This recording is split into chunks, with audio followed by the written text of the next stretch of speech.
Olá, minha gente, tudo bem? Mais uma vez aqui para nós discutirmos alguns assuntos na área de humanas. E hoje, especificamente, na área de filosofia, conforme nós houvermos, entre aspas, falado ou combinado naquele primeiro vídeo que nós postamos há algum tempo atrás. Hoje, especificamente, nós falaremos da chamada filosofia contemporânea. A filosofia contemporânea, minha gente, cronologicamente falando, é o período do século XVIII até os dias atuais. E englobando esse período tão largo, esse período tão vasto, né, da história da filosofia contemporânea, eu vou trabalhar um autor bastante renomado, um autor que ganhou muita visibilidade em tempos muito recentes, que é o homem de origem polonesa, ainda que naturalizado britânico, o polonês Zygmunt Bauman.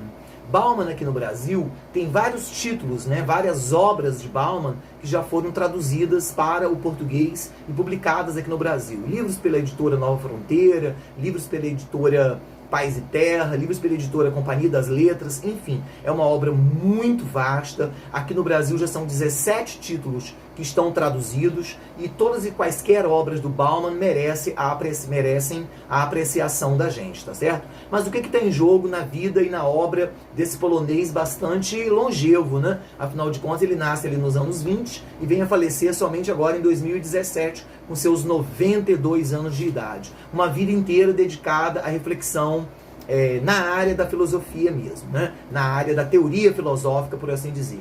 E aí a gente para pensar que há muitas contribuições de Bauman, mas introdutoriamente eu diria que o centro da preocupação do Bauman, o ponto assim fundamental, nogórdio, né, do pensamento do Bauman, é em torno da ideia de modernidade, que é um tema muito caro à filosofia contemporânea. Não é só o Bauman, o Jürgen Habermas também pensa muito sobre modernidade, né? Nós temos, na verdade, desde o Michel Foucault, ali nos anos 60, a gente tem vários autores que vêm trabalhando a modernidade. Mas no caso do Bauman, parece que esse assunto é o assunto que colou mesmo nas discussões do Bauman. Por que isso? O Bauman, ele vem escrevendo há muito tempo, mas ali nos anos 70 e destacadamente a partir dos anos 80, o Bauman ganha uma visibilidade. Parece que a escrita do Bauman e a fala do Bauman, que é um homem que falava muito bem também, tinha uma escrita muito consistente, mas um poder de fala, uma oratória, né? Uma retórica muito bem elaborada. E ele argumenta o tempo inteiro o quanto que houve uma modernização não só da vida material, por assim dizer, né? A modernidade como sendo o último estágio desse processo de construção da contemporaneidade, até mesmo nas relações. Do que Bauman está falando concretamente? Observe os títulos das obras do Bauman, né? Modernidade líquida, o amor líquido, relações líquidas,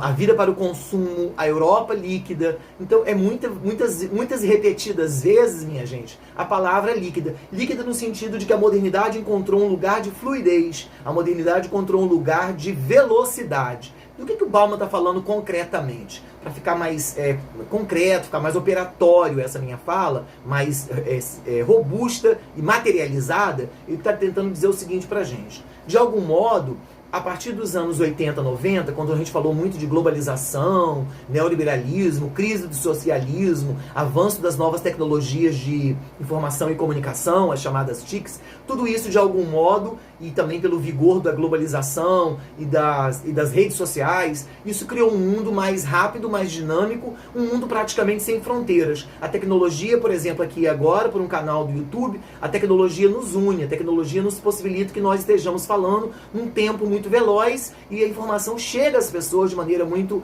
rápida. Mas nessa velocidade, ele vai dizendo, algumas pessoas começaram a falar que o mundo estava vivendo a pós-modernidade, que já não havia mais socialismo, ali a partir dos anos 80 praticamente, o capitalismo fulgurante vencia com o modelo neoliberal, então parecia que essa modernidade foi ultrapassada e chegávamos ao ponto máximo de uma pós-modernidade. O Bauman, ele acaba dissolvendo essa ideia, quando ele coloca pra gente que nós não estamos na pós-modernidade. É como se nós vivêssemos uma modernidade numa escala líquida. O que ele está dizendo concretamente? O que caracteriza a modernidade? A modernidade é a modernidade capitalista. O que é a modernidade capitalista? É a ideia de competição, é a ideia de individualismo, a ideia de dinheiro, né? A ideia de concorrência, a ideia de competitividade. Ora, O que aconteceu nos anos 80 e 90? O mundo não deixou de ser competitivo, pelo contrário, as novas tecnologias acabaram imprimindo pela força da inovação, as novas tecnologias do setor de transporte, química fina, robótica, cibernética, aquacultura, petroquímica, acabaram criando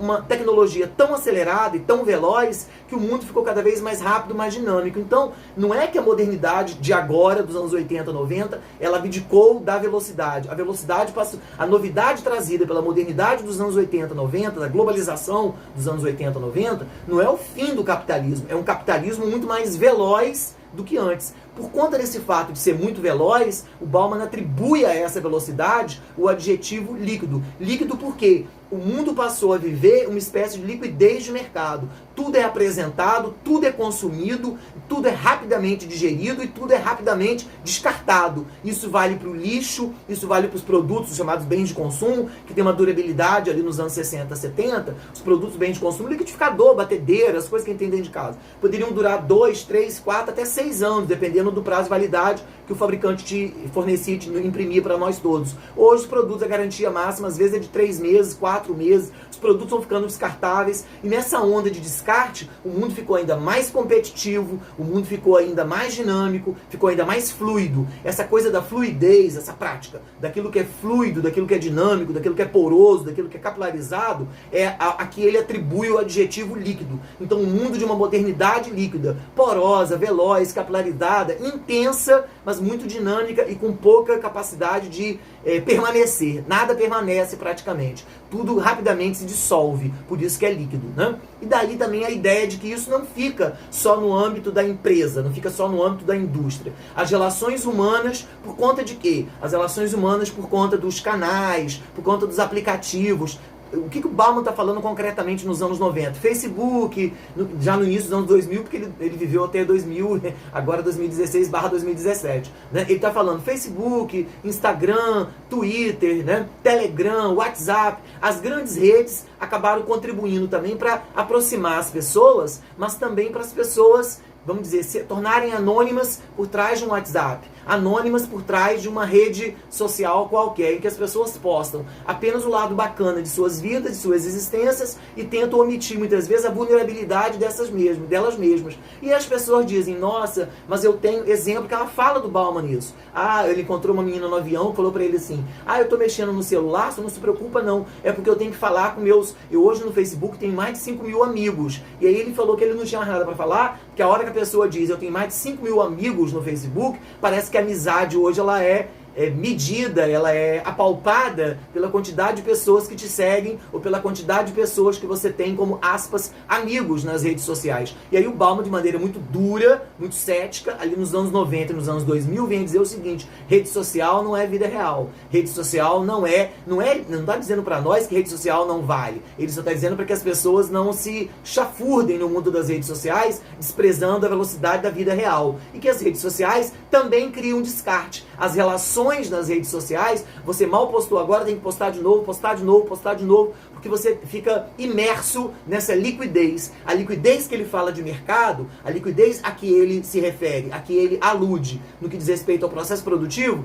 também inclusive as relações de amor. É duro ele falar isso, né? Quando ele diz, por exemplo, as pessoas começam a namorar e até procurar sexo por aplicativos ligados ao celular. O Tinder é o mais falado, que o Bauman chega a citar o Tinder, para dar a dimensão de que até as relações íntimas e pessoais vão ficando também líquidas. Então, no mundo do amor líquido, qual é a perspectiva de futuro? Ele falou que a perspectiva de futuro seria a humanidade repensar, de algum modo, relações mais sólidas e talvez fazer uso das redes sociais de maneira mais produtiva, de maneira mais consistente. Bom, vocês viram que a discussão sobre Bauman gera muita polêmica, inclusive, até porque ele dá nome, entre aspas, aos bois. E isso talvez suscitaria que nós voltássemos aqui para falar mais sobre o Bauman, os desdobramentos desse pensamento baumiano para vocês, tá bom? Fica aqui o convite, eu agradeço vocês aí que assistiram, dá um like, comenta com um amigo e faz com que esse processo cresça mais pra gente. No próximo voltaremos a falar um pouquinho mais do Bauman e do Jürgen Habermas, pra gente finalizar essa discussão sobre o mundo contemporâneo. Valeu? Brigadíssimo!